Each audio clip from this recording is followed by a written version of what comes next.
Welcome to this video on functional training. This is a seminar and a course or a workshop that I typically teach in a room full of students. So I'm taking this jump and putting it online on video so that anybody can access it at any time, whether you're a trainer or not. Hopefully, by the end of this seminar, you should be able to describe and understand movement pattern training, what equipment serves each movement pattern the best, and how you can apply it into different types of programming. If you're a trainer, this could be for you, or this could be for your client or clients in terms of a group, as in group exercise. We will look at common programming techniques and how they have worked well, but I want you to think slightly outside of the box in terms of a new methodology in programming. I say new, I've been teaching this for about 10 years, so it's kind of common practice for me, and it's where I live in terms of how I train myself and my clients, and how I teach other fitness professionals, or what I teach other fitness professionals in terms of moving forward and thinking slightly more advanced than the basic qualifications that they are taught with. So what is functional training? The definition of function, it refers to being able to fulfill a task or a purpose. So it's training, think about it more of training for a function rather than functional training. And this is functional training is a term that's thrown around the fitness industry quite a lot. I'm going to that gym because it's more functional, or that trainer is more of a functional trainer than another trainer. But in essence, we're trying to break down exactly what functional means. And it's training for a reason, training for a purpose. And whatever your purpose is might be different to mine, might be different to his or hers or somebody else's.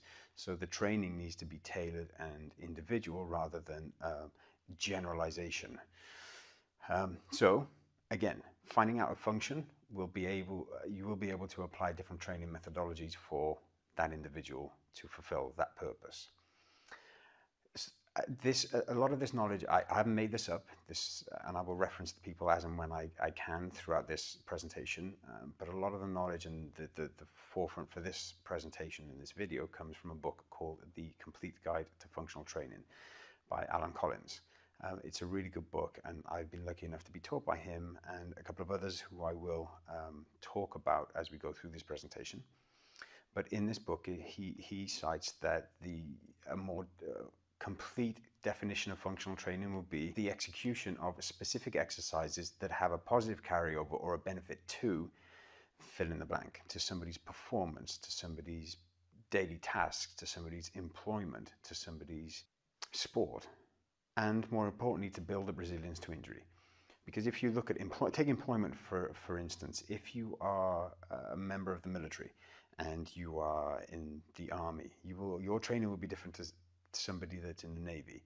A footballer will need to be trained different to a basketball player. So we know this is commonplace for sport or sport-specific technique and training, and it's exactly the same for employment, because a police officer needs specifically different training than a firefighter. So when you look at functional training, it is synonymous with the principle, our basic training principles of specificity. You need to be fit for what you do. I need to be fit for what I do. I need to train a certain way for the sport that I perform. So training a deadlift is to pick up an object and to move an object, perfect, okay? Training leg extension, okay, strong for the quads if you're bodybuilding and you need to specifically grow a certain muscle or muscle group. Or you're in a rehabilitation phase, leg extension is a brilliant exercise. But it will have on its own, it will have a very little carryover to swimming, butterfly or front crawl. When we're selecting exercises or equipment or a training methodology to apply to somebody, the one thing that we have in common is that we are all human. If we're lucky enough, we all have 2 arms and 2 legs, and we can all walk, and we have the ability to move in 3-dimensional space, which I'll get to later, just the same as the person next to us. I want to talk about training movements instead of muscles, because when we are typically taught to program for people as a personal trainer, we are told to to program for muscle groups, chest muscles, arm muscles, leg muscles, or leg exercises, or back exercises, or arm exercises, bicep exercises. Unless you are a bodybuilder, which is a function, which is a sport, we should all be, as human beings, training to improve a movement, because a movement uses more than one muscle group at any given time. So when we look at movement patterns, as I say, there were 7 key human movement patterns coined by Paul Chek back in, I believe he came up with this in about 1983, 84, but was popularized by our industry in the 90s. So, and you can look Paul Chek up, he's still practicing today and his institute is still going strong. When you look at the original movement patterns that Chek came up with, squat, lunge, lift, push, pull, twist or rotate, and then he added gait in later on, which is essentially walking and or running. These 7 movements alone conceptualize the way the human body moves. There are a couple that we've added on and we've tweaked and we've changed this list slightly. So if you go from the 90s, which was now quite a while ago, and all of the movement specialists that have come to light, good personal trainers, strength and conditioning coaches that have used these, tweaked them, changed them, added their own, a little bit of Bruce Lee's methodology in there. But they're still fundamentally the ones that, at least as far as my knowledge goes back, is to what Chek came up with in the 90s. The more complete list of human movement patterns looks like this. Okay, squat, lift, pull, push or press, rotate or twist, smash or throw, gait and locomotion. So going from point A to point B, and we'll get to it all a little bit later in terms of what they mean. Moving and carrying a load from point A to point B, and fighting. So fighting, maybe raise an eyebrow at that, but as human beings, we've always fought for one thing or another, typically for survival back in the day, which thankfully we don't need to do anymore. But it does have a relative place in modern day fitness. So if we look at these movement patterns, okay, we'll look at the squat pattern first. Now the squat pattern is a quad dominant pattern. So when we look at the movement, we can also translate it to the muscle group that it belongs to. So it's a quad dominant pattern. You get the glutes and the hamstrings involved in there as well. But if you imagine sitting to standing, that's essentially a squat. Okay, it's typically a parallel stance. Could be a single leg stance, could be a split stance, could be a wide stance, a narrow stance, supported with one foot elevated. Nonetheless, they're all hip flexion, knee flexion, where you lower your torso towards the floor, or lower toward the floor, not onto the floor. So what Collins did, he looked at a lunge and looked at a squat and said, well, the mechanics are very similar. You just favor weight on one leg over the other, but it's still knee flexion, hip flexion, quad dominant movements. So they should be categorized under one heading of a squat pattern, which kind of makes sense. When you walk up the stairs, you're essentially performing a single leg squat or a lunge, because most of your body weight is traveling forwards onto the leg that is flexed, coming into extension. Rather than lunge having its own movement pattern, they're categorized together now because the muscles and the movements of the limbs are pretty much identical. Okay, but again, you favor weight on one leg over the other in a lunge than you do with a squat, and possibly into different directions.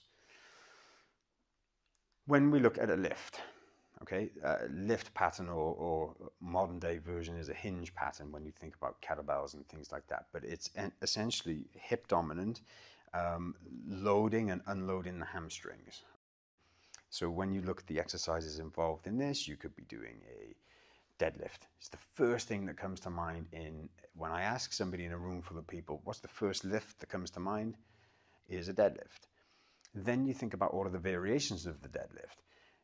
I have a stiff leg deadlift, I have a Romanian deadlift, I have a sumo deadlift, a narrow deadlift, a snatch grip deadlift. We have a single leg deadlift, single leg stiff leg deadlift, single leg Romanian deadlift. You could have that rear foot supported on something. We have diagonal deadlifts, we have transverse deadlifts. And then you think, oh, wow, there's a lot of deadlifts here. Okay, what's the difference if I do those deadlifts on a barbell Some you can, some you'll struggle with. I mean, if we were doing a transverse deadlift on a full Olympic bar, the trajectory of that bar going around like this, it's way too much footprint for what we need.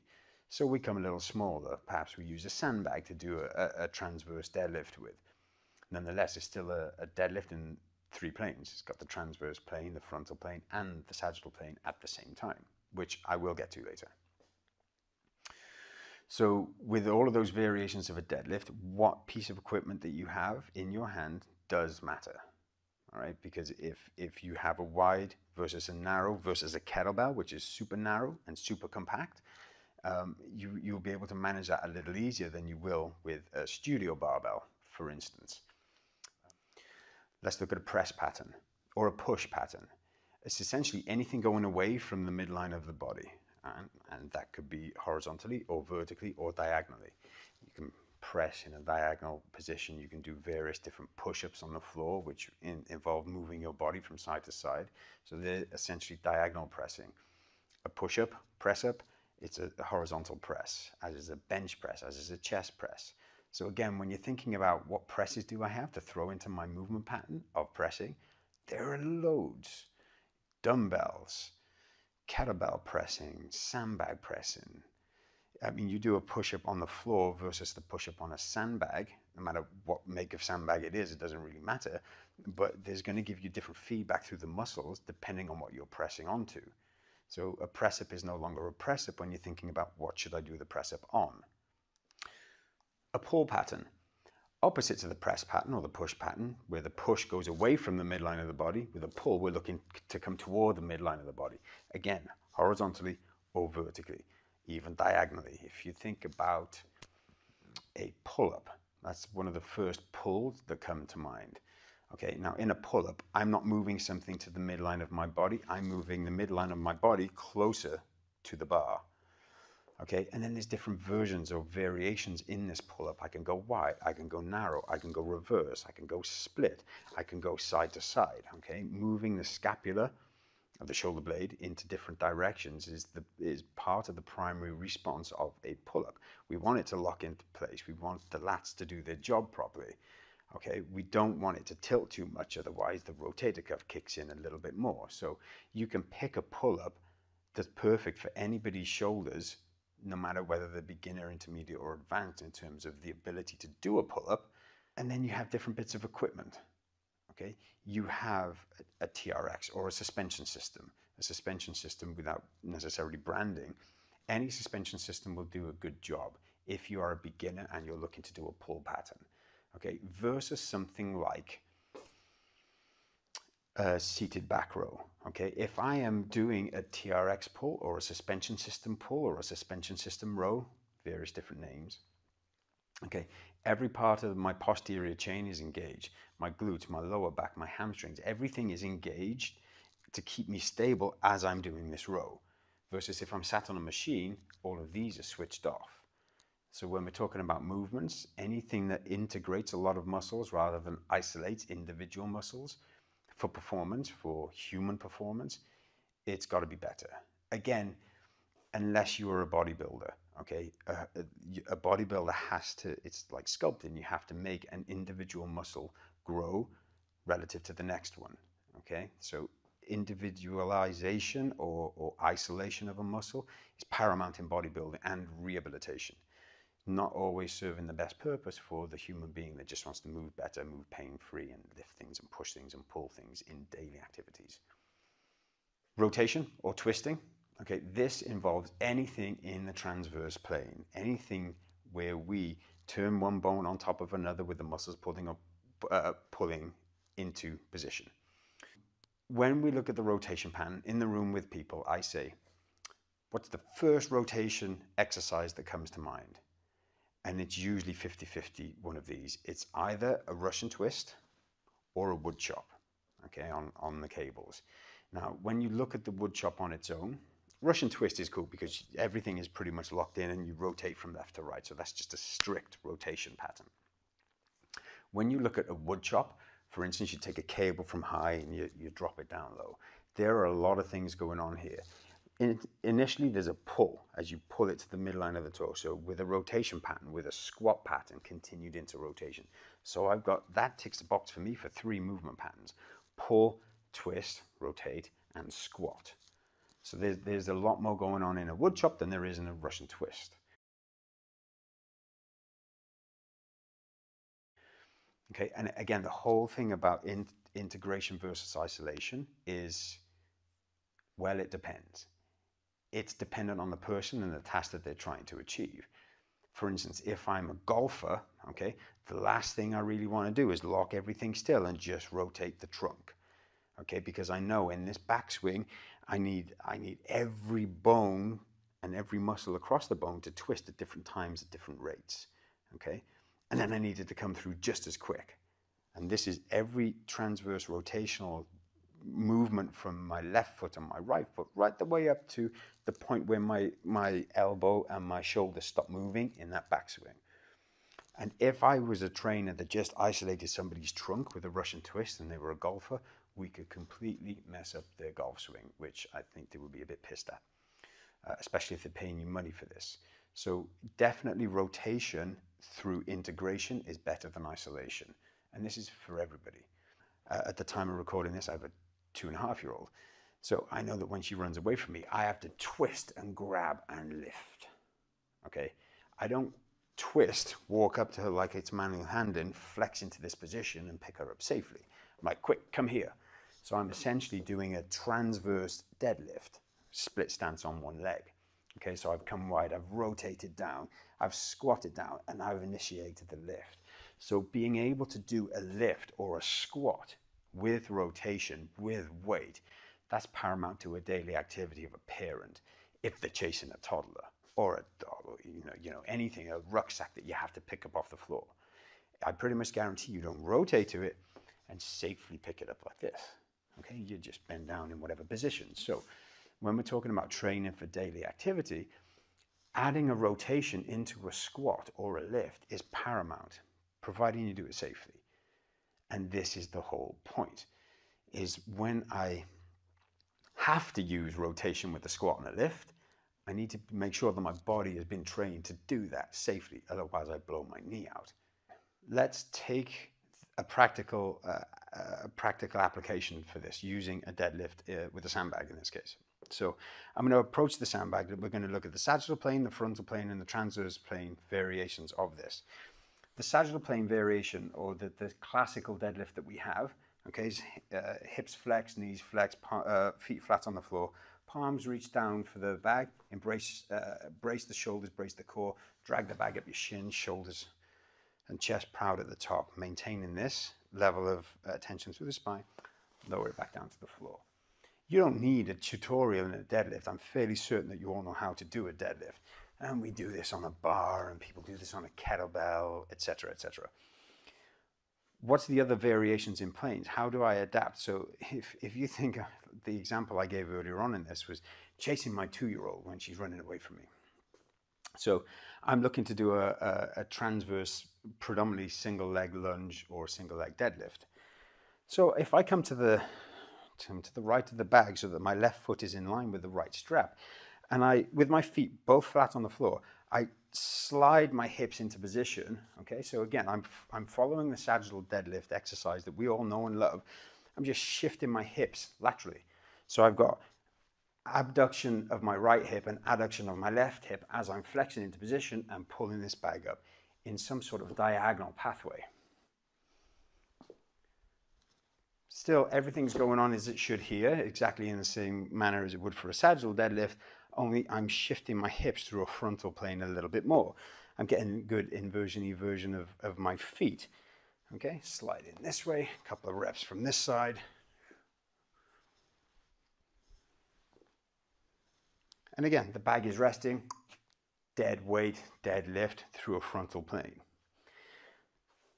Then the less dominant plane that we have, the transverse plane, which is always last, okay?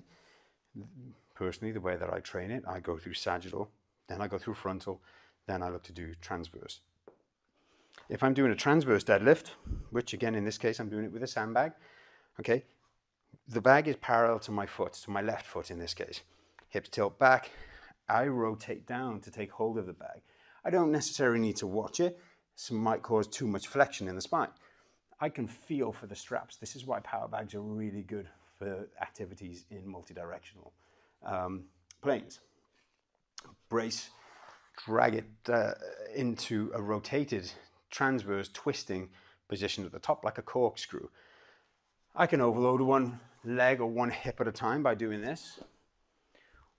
I can go to the other side. I can rep out or for time on this side, or I can alternate sides, up into the middle, nice and tall, nice and proud, down to the opposite side. Trying not to switch down here.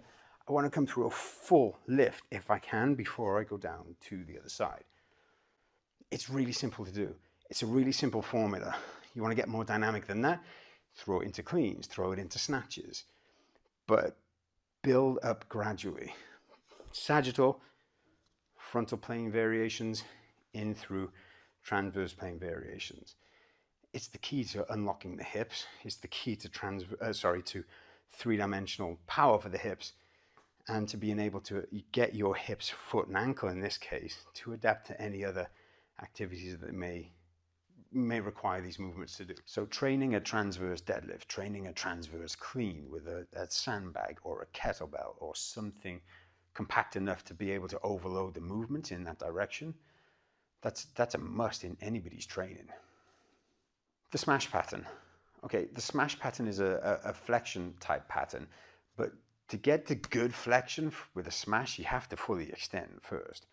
So imagine the first exercise that comes to mind on this is a sledgehammer slam. Okay, with the sledgehammer onto a tire, I don't just lift it up and then drop it down. I come for a big extension. So my whole anterior chain has to fully extend before it can flex and smash with a sandbag.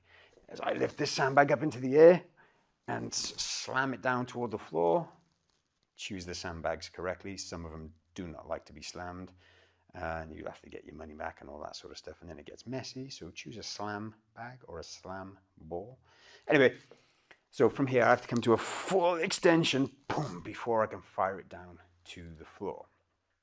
Okay, so this really needs good eccentric control of the anterior chain of muscles. Okay, so in this case, let's just pick one muscle and say it's rectus abdominis, your six-pack muscle. They need to extend very well, load full of energy, boom, and contract to fire, to assist firing that medicine ball to the floor or the slam ball to the floor.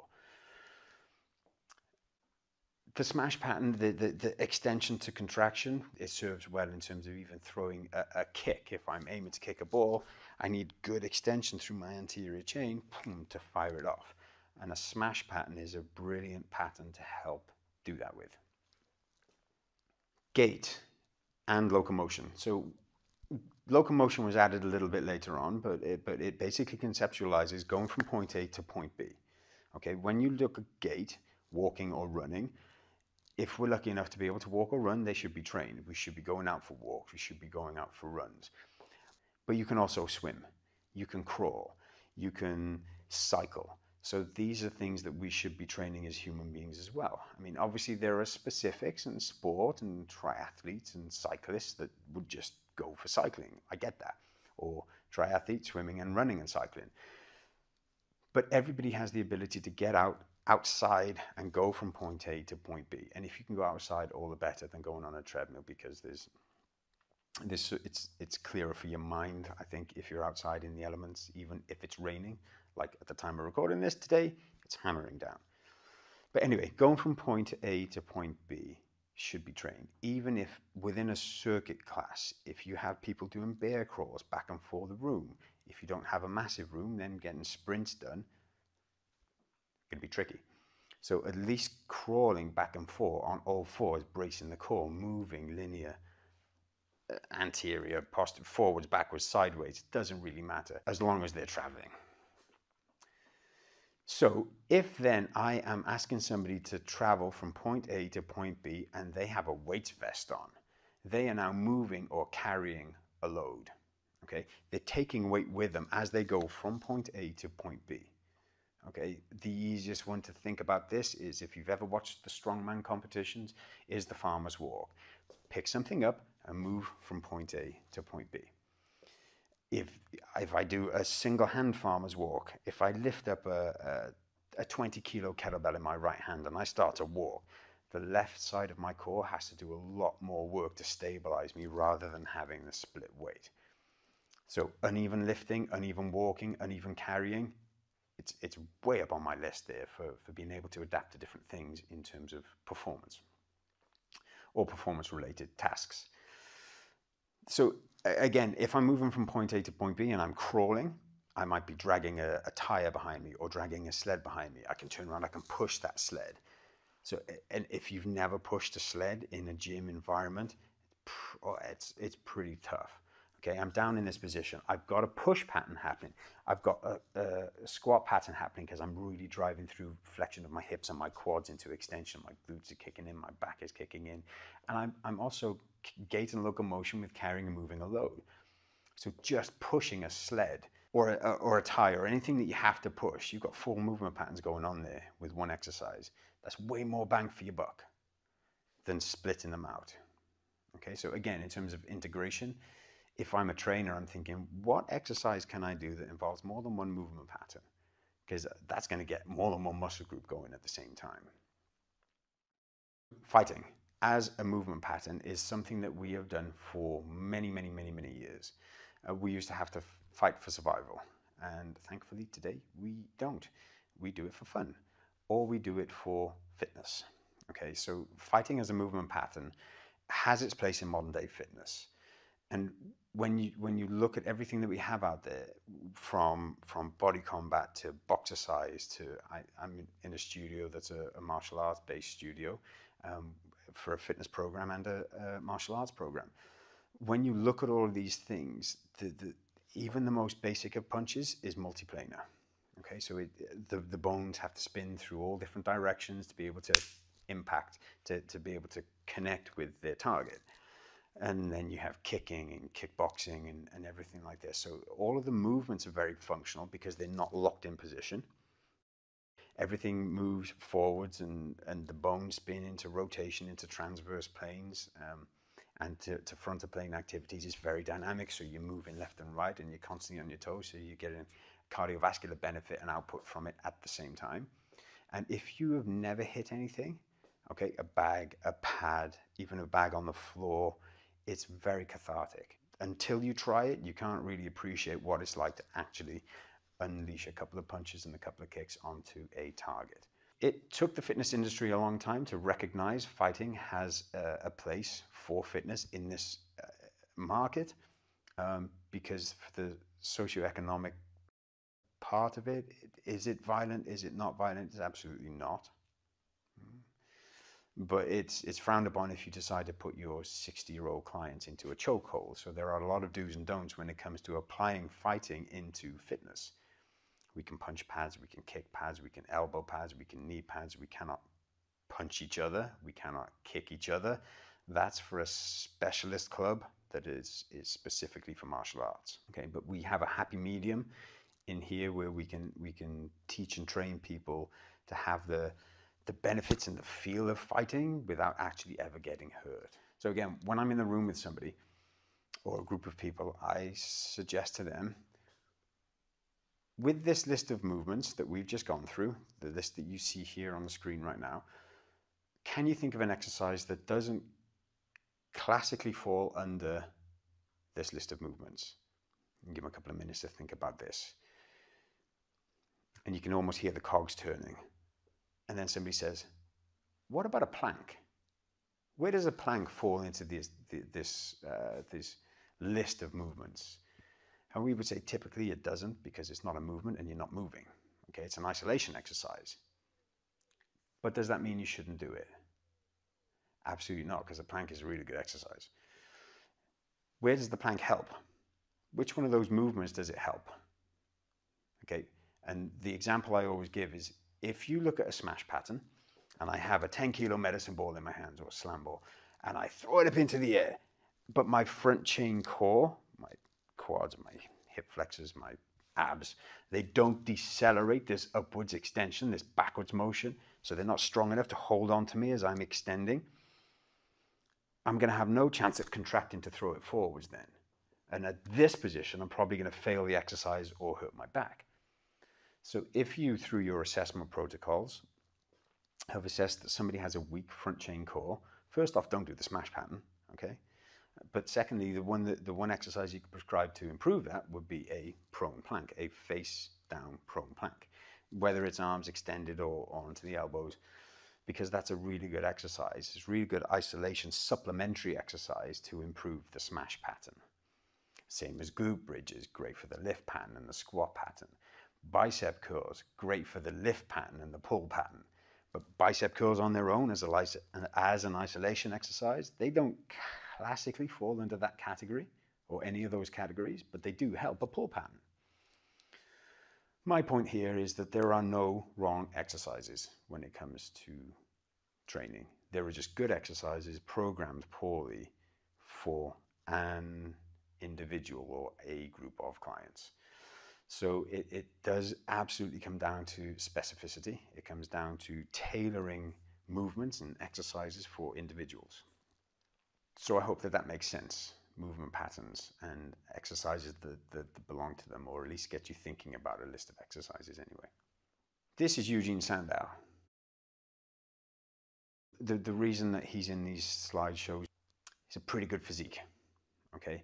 But I want you to just focus on the ratio of his delts to his pecs. When you look at a modern bodybuilder, I mean, he's a classic old school bodybuilder. He's the trophy that the bodybuilders compete for at the Olympia. So when you look at an early pioneer like this and his frame with his bigger delts than his pecs, well, there was no pec decks. There was no chest press machines that you could really hone in and isolate the pecs. So from bench press and dumbbell press and press ups and overhead press, the delts are a lot bigger than today's modern bodybuilders that can grow pecs with isolation exercises and isolation bits of equipment. It's the same for VMO. Look at the teardrop, the quad that he has here in this image. It's massive due to deep squatting. Okay, there was no leg extension machines back then, so you couldn't really isolate the quads. It was all about deep squatting, typically a front squat or a back squat or an overhead squat. Still a squat pattern, different exercises, different carryovers at the core as well when you look at those. Apart from a very good looking physique in terms of where we would, an athletic looking physique, which is where most of us would want to achieve what we would like to achieve, he could front tuck and back tuck on the somersault on the spot with essentially a 16 kilo dumbbell in each hand. And he could single arm snatch pretty much my body weight. I'm about 80 kilos. So he could take that on a barbell from the floor straight above his head without stopping. So he was agile and he was strong. And this is the whole point of function. We want to be able to adapt to perform anything that requires agility or multiplanar, different directional movements. But we also want to be strong at the same time with a low level of body fat. The functional triangle. We use the functional triangle to conceptualize a given movement pattern and or exercise. For the purpose of demonstrations and this talk and this seminar or this video, I am going to use a lifting pattern for the majority of it because it's easy for people to understand.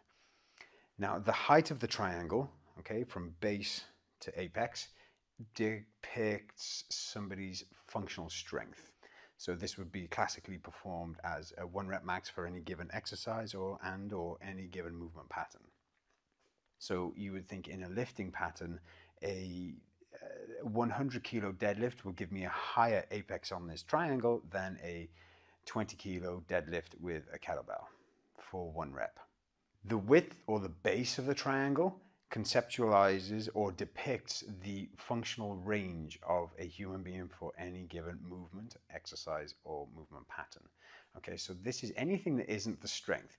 This could be the base of position, their grip, they're doing it on one leg in a different plane, in a different direction with a multiple different levels of stability on a BOSU, off of a BOSU, using a suspension system at higher velocities, at slower velocities, static holding, balancing, or with an unstable or an awkward object. If a challenge, such as lifting up a weight, a deadlift, or let's say outside of the gym environment, a rock, if that weight of that object falls within your functional capability, as you can see from the slide, from the triangle, the dot is inside. That means that my functional capacity can deal with the task that I'm asking it to do. For instance, you ask me to lift up a 50-kilo barbell on a deadlift in a safe environment with a safe lift, I can probably do that, right? If you ask me to swing a 24-kilo kettlebell through my legs, again, lifting pattern, I can probably do that. If you ask me to pick up a 50-kilo kettlebell and try and swing that through my leg, there's a fair chance that's going to fall outside of my functional range because it's too heavy or it's a bit too awkward or my legs have to be wider, and I'm going to probably get injured.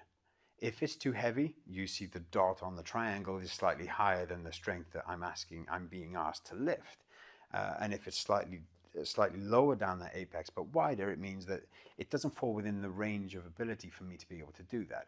I cannot physically throw something 50 kilos through my legs repetitively and lift it up into the air, which means my legs are wider in that frontal plane. Perhaps my hips are not designed, or rather my hips have not been trained to overload through this flexion extension position with abducted or wider legs.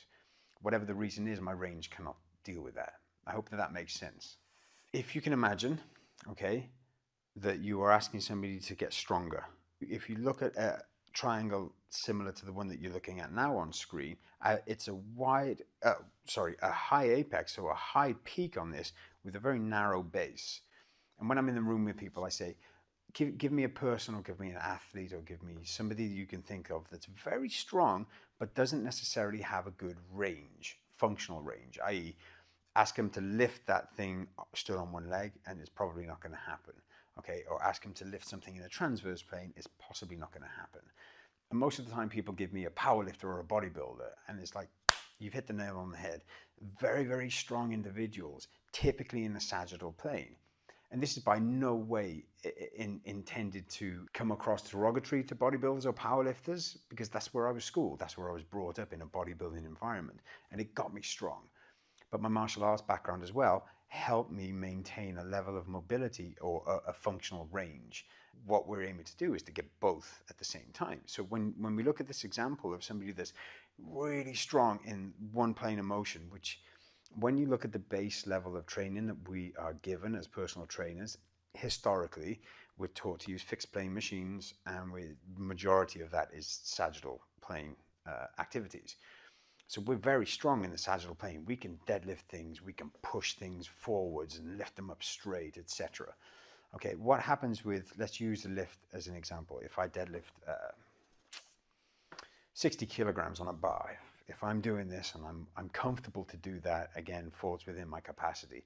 If I put that barbell onto the floor and I turn or rotate to my right, so now that I'm doing a transverse deadlift, or I'm asking my body to do a transverse deadlift from the side, from left into right rotation. So this transverse plane deadlift, the likelihood that in this position, from a risk assessment point of view, with that same 60 kilos, I'm probably going to lift and strain and not perform the technique as well as I could if it was in the sagittal plane. So what we're seeing here is that you want to try and maintain as much as that strength that you have, functional strength that you have, but also increase your functional range. Have a crack at doing deadlifts and in through a frontal plane and a transverse plane. Pressing, squatting, those things that we typically do linear, straightforward, straight up and down, we want to take off out into different directions. The flip side to that, the other end of the spectrum, let's look at somebody that has a really good range, functional range. Not necessarily range of motion, but that falls in this category as well. Somebody that has a really good functional range, they can stop, turn, accelerate really good, really quickly, really efficiently. They can move through the transverse plane well, but they're not necessarily very strong. The apex of that triangle is a lot lower than it would be if it was a power lifter. Again, we want to maintain the level of range, the active level of range that we have across all three planes of motion, with a good range of motion, and being able to balance on one leg, and throw limbs out to the side and hold positions for whatever reason we are asking ourselves to do that for. Martial arts, in my point. But whilst maintaining that range, I also want to make sure that I'm strong enough to be able to deal with anything that knocks me into a different direction, that I can adapt well and stay strong. So we're looking, because when you look at the triangle on screen now, that's not a well-balanced triangle. We are aiming to achieve a good level of strength by using heavy loads, low reps, high sets with longer rests, things like barbell work, dumbbell work, kettlebell work, okay? And we want to also then improve our functional range. If we are that strong, we want to make sure that we can then start to do these things in different directions so that we can build out our range. And if we do have a good functional range already, we stop, turn, accelerate really quick. We're great on the field. We're a badminton player, we're a tennis player, a football player, a basketball player, anything that involves a really good multi-directional work. We want to make sure that we can add a little bit of weight to that so that our muscles and joints can get good at reacting in different directions. So we use critical points on this. We use lighter loads, we use higher reps, less sets, longer sets, or more unstable exercises on unstable surfaces. We're asking to load and unload efficiently through effective amortization and eccentric loading. So things like a single leg deadlift and kettlebell swings with varied foot positions on this are really good exercises to do, again, for the lifting pattern that we're talking about in this presentation.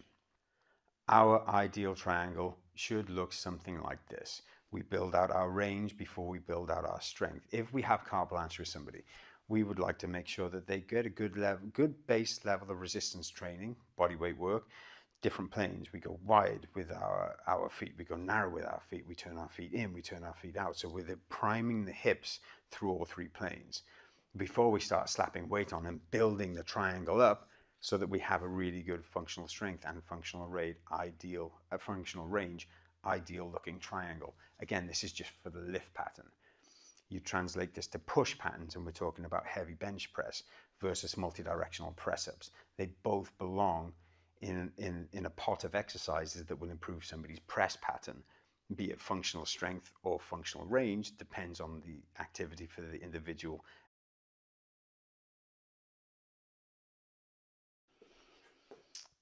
For example, when we look to do a simple deadlift, okay, across three planes of motion, let's take a practical application for this using a deadlift with a sandbag in this case. So I'm going to approach the sandbag. We're going to look at the sagittal plane, the frontal plane, and the transverse plane variations of this. The sagittal plane variation, or the classical deadlift that we have, okay, is hips flex, knees flex, feet flat on the floor, palms reach down for the bag, brace the shoulders, brace the core, drag the bag up your shins, shoulders and chest proud at the top, maintaining this level of tension through the spine, lower it back down to the floor. You don't need a tutorial in a deadlift. I'm fairly certain that you all know how to do a deadlift. And we do this on a bar, and people do this on a kettlebell, etc., etc. What's the other variations in planes? How do I adapt? So if you think the example I gave earlier on in this was chasing my 2-year-old when she's running away from me. So I'm looking to do a transverse, predominantly single leg lunge or single leg deadlift. So if I come to the right of the bag so that my left foot is in line with the right strap, and with my feet both flat on the floor, I slide my hips into position. Okay, so again, I'm following the sagittal deadlift exercise that we all know and love. I'm just shifting my hips laterally. So I've got abduction of my right hip and adduction of my left hip as I'm flexing into position and pulling this bag up in some sort of diagonal pathway. Still, everything's going on as it should here, exactly in the same manner as it would for a sagittal deadlift, only I'm shifting my hips through a frontal plane a little bit more. I'm getting good inversion of my feet. Okay, slide in this way, a couple of reps from this side.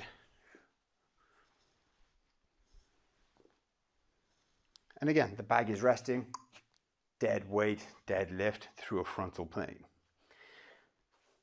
Then the less dominant plane that we have, the transverse plane, which is always last, okay?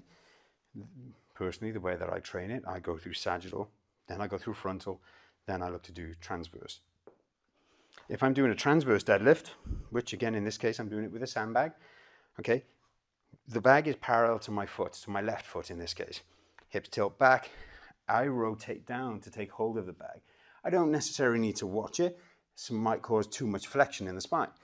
I can feel for the straps. This is why power bags are really good for activities in multi-directional planes. Brace, drag it into a rotated transverse twisting position at the top like a corkscrew. I can overload one leg or one hip at a time by doing this.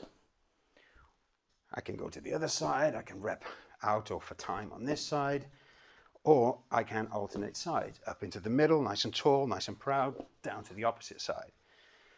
Trying not to switch down here, I want to come through a full lift if I can before I go down to the other side. It's really simple to do. It's a really simple formula. You want to get more dynamic than that, throw it into cleans, throw it into snatches, but build up gradually. Sagittal, frontal plane variations, in through transverse plane variations. It's the key to unlocking the hips. It's the key to three-dimensional power for the hips, and to being able to get your hips, foot and ankle in this case, to adapt to any other activities that may require these movements to do.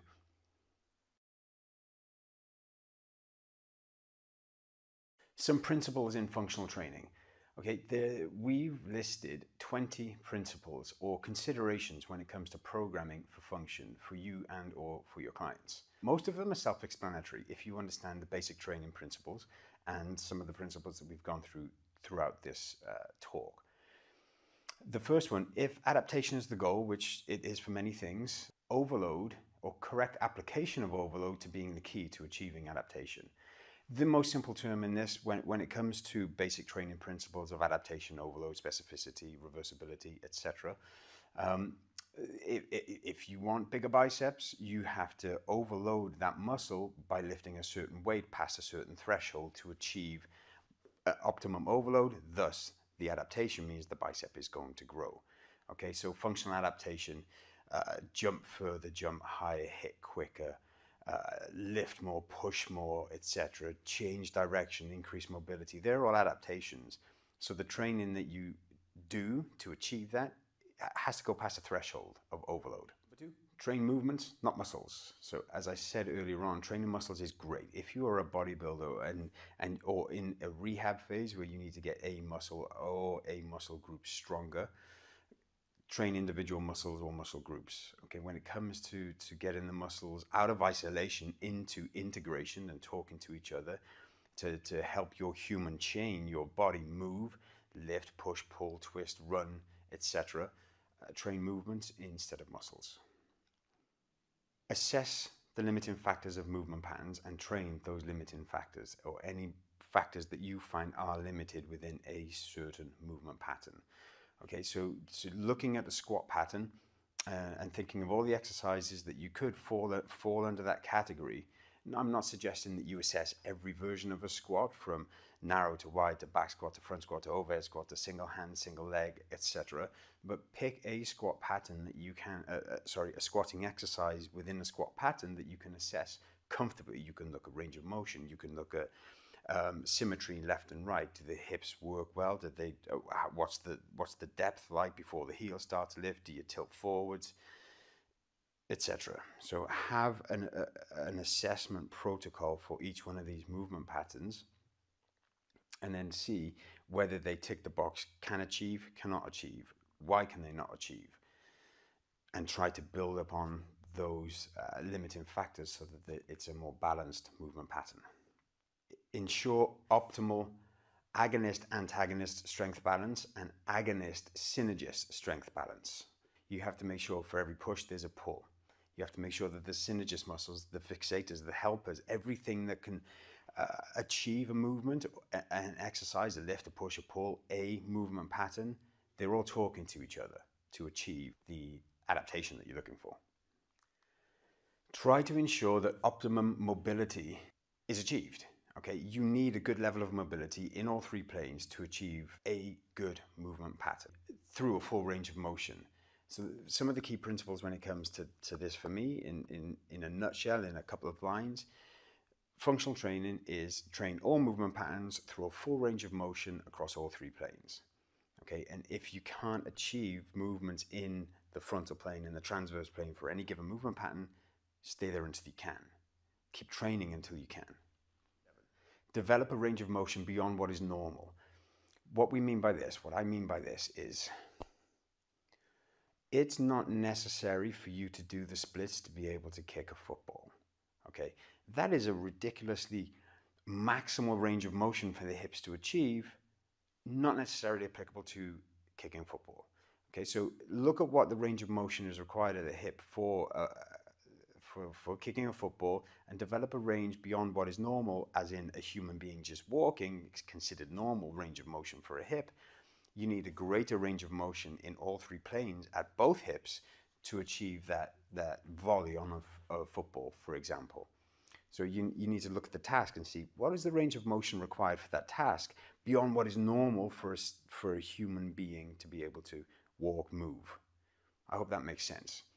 But when you think about the splits, and so a side split, for instance, there's not many sports or performance related tasks that require that level of range of motion. Gymnast, dancer, martial artist. Those are the top three that come to mind that should require for a given task in those sports, that level of range of motion at the hips. Number 8. Where possible, try to develop motor abilities relevant to the task ahead. So it's all well and good lifting, pushing, pulling in a gym-based environment, but then you have to go and apply that to the certain task that you are going to perform later on. So we can talk about flexibility and range of motion. Take the foot, for instance. Okay, every joint in the foot needs to be able to move across all three planes. Every muscle that crosses every joint in the foot needs to facilitate and create the movement across all three joints of the foot, which is great when you're working mobility and you're doing trigger point therapy and standing on a BOSU, standing on unstable surfaces. The next thing you need to do is get out onto the mat or onto the field, to the pitch, and apply those ranges, footwork, different directional, aiming for a ball, aiming for a kick on a pad or whatever it is, to apply the new range into the chosen task that you're trying to perform. Don't assume that improving a low facet of fitness will improve the performance. If you think, hey, I need to go 5 rounds in the next kickboxing match, and I'm a little bit out of condition, I haven't fought for some time, got to get my cardio up. Going all out on a treadmill is going to improve your cardiovascular output. That task is not relevant to the performance in X amount of weeks' time. Okay, so building up a facet of fitness in one mode is not applicable to the mode that you're going to do in the ring, if that makes sense. Not all movement patterns are created equally. As I'm sure you can see, when it comes to a smash pattern versus a squat pattern, there are give or take 120 versions of a squat, not so many when it comes to a smash. And then you have to look at the broad range of movement patterns that we have and say, which ones are more dominant for my particular activity, for my particular sport and or performance related function? What are the dominant movement patterns that I need? Therefore, I'm going to train those because they will have a greater carryover to set tasks. The functional capacity of a movement is the successful combination of functional strength. If you think back to that pyramid that we went through, is a successful combination of the functional strength and the functional range to increase or improve your functional capacity for whatever movement pattern it is. Increasing functional capacity will improve your performance and build resilience to injury. And performance out the way, if it's just navigating around daily tasks, my mum, for instance, is not a fighter, is not a soldier or a firefighter, just wants to move around pain-free. So if she is strong and she is agile into different directions, that will improve her resilience to injury. My mum gets talked about a lot on my courses. If you've ever been in the room with me when I teach, sorry, mum. Any sport or performance may require you to have a certain level of capability in a few movement patterns, not necessarily all. Again, it's about relevance and fit for your purpose. Non-functional exercises can have a functional carryover. Bicep curls are deemed as non-functional exercises because it's an isolation exercise, one muscle. Okay, but they do have a functional carryover to things like a pull pattern or a lift pattern. You need grip strength, and biceps and forearm are great. So if you for grip, so if you are doing bicep curls, that should improve your ability to lift heavier weights. Include exercises that work the full range of a movement pattern. So again, when you look at a squat pattern, and I throw out there a figure of about 120 different versions of a squat, which was brainstormed on a course once, from bodyweight squats with a shoulder width stance to a narrow to a wide to toes turned in, toes turned out. Rack up a barbell or a sandbag and you perform those same movements on a back squat version with a single hand kettlebell version. You're just multiplying different facets. So like a front squat with a sandbag, for instance, is completely different to a front squat with a kettlebell, given my lateral core having to stabilize me as I do this. So when you're talking about the full range of a movement pattern, a good exercise to do is sit down and think, how many different versions or variations of a squat can I have? With how many different bits of equipment can I have in order for me to improve my full range of that squat pattern? And you're talking things like step-ups with a sandbag on your back, on the front, with a kettlebell racked, with a dumbbell held, with a barbell overhead. Still a step-up. A step-up is a step-up is a step-up. However, what you have in your hand, back, front, wherever you rack it and hold it, will have a completely different carryover to that exercise. But it is still a step-up. It is still a squat pattern exercise. So you're looking at a broad spectrum of which tool do I use or toy do I use in my functional playground to improve my squat pattern. But then it becomes about what can the client perform. If they're only up to bodyweight stuff, cool. How do I tweak that? Do I turn the toes in? Do I keep both feet parallel, but then maybe turn one foot in? It gives me a little bit more internal rotation of a hip. So there are many different versions of squatting that you can throw into the bag of a squat pattern to use for you and your client's performance. Supplementary exercises should A, prepare you for the movement patterns and or complement a movement pattern. So something like a hamstring curl, okay, is a supplementary exercise for a lift pattern. If somebody has weak hamstrings, or you've assessed that they have weak hamstrings, or they've never done any resistance training before, isolating the hamstring to get it fired and to understand, hey, I need to put resistance through this, is a really good thing to do before you go and do heavy stiff leg deadlifts and or deadlifts, especially in different planes, because you want to stimulate the hamstring into understanding, oh man, that's resistance going through there now, before you start to add weight through different directions with it. So supplementary exercises should prep or complement some of the broader spectrum when it comes to movement patterns. Grip strength is a sometime limiting factor to achieving a good movement pattern exercise. For a lift pattern, for instance, or a pull pattern, if your grip fails, your grip is more likely to fail first before you're back in a pull-up. So thinking about supplementary exercises to improve grip strength is a really good thing to do to lift and pull pattern exercises a little bit easier. Ensure the correct foundation in these exercises are performed before you start thinking about improving the range of the exercise, functional range, or the functional strength of it. So before you get really into the multi-directional work with weight, just ensure that somebody, you or your client, has done a good 12 weeks of resistance training first, even if that's just body weight exercises, using your body weight as resistance, before you start to think, right, now is the time to improve my range and or my strength. This is quite apparent when I teach suspension training, and we're talking about a suspension training row or a low row, and you get into position and you start a row and you think, hey, that's okay, right? I'm at approximately a 45-degree angle and my feet are flat on the floor, about shoulder width.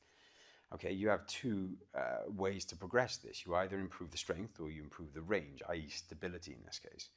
So if you walk your feet closer to the anchor point, you're lifting more of your body weight, so that's improving the strength. Rewind a second, you're still at that 45 degree. If you move your feet together, you're less stable in the frontal plane. So what we would aim to do here is to improve the range. So if I give a quick and easy formula, I've got my low row, and I'm okay with that. Then I bring my feet narrow and I do my 3 sets of 15 with that, and I'm okay with that. And then I may cross my feet and I do 3 sets of 15 with that, and I'm okay with that. And then I take 1 foot away and I do 3 sets of 15, and then I take the other foot away, 3 sets of 15. So I've completely changed my base of stability, thus improving or assessing my functional range there. If then I go back to feet shoulder width apart, okay, so I'm stable and I walk myself forwards a few inches, I'm now lifting more of my body weight. So I'm now improving my functional strength, the apex in that triangle. And then I follow the same pattern. With my new strength threshold that I'm aiming for, I then see if I can do it feet parallel, feet narrow, feet crossed, 1 foot up, the other foot up. And I follow the same pattern to ensure that I'm adequately improving my range and my strength with a certain pull pattern with a suspension system. When you're talking function, fitness or functional fitness, fitness in function, fitness for function, it's movement pattern specific, absolutely. The development of functional strength is highly trainable, and it has such a high degree of transfer to any other performance related task. And I'm not talking maximum strength powerlifting, okay? I'm talking functional strength. You can train for functional strength across all movement patterns to be able to then build the motor skills in any different performance that you have. If you want to know a little bit more, all right, give me a shout. I am open to have a conversation with anybody that wants to learn, or anybody wants to pick my brains on this, or even challenge some of the stuff I said, because I am always learning with this, but I've tried to put this into a format that it makes sense to me, and hopefully it kind of makes sense to you too. But here are all my handles, Instagram and Twitter and all that sort of stuff. There's my email address on there as well. If you want to fire me an email, I will reply. So please reach out and get in touch.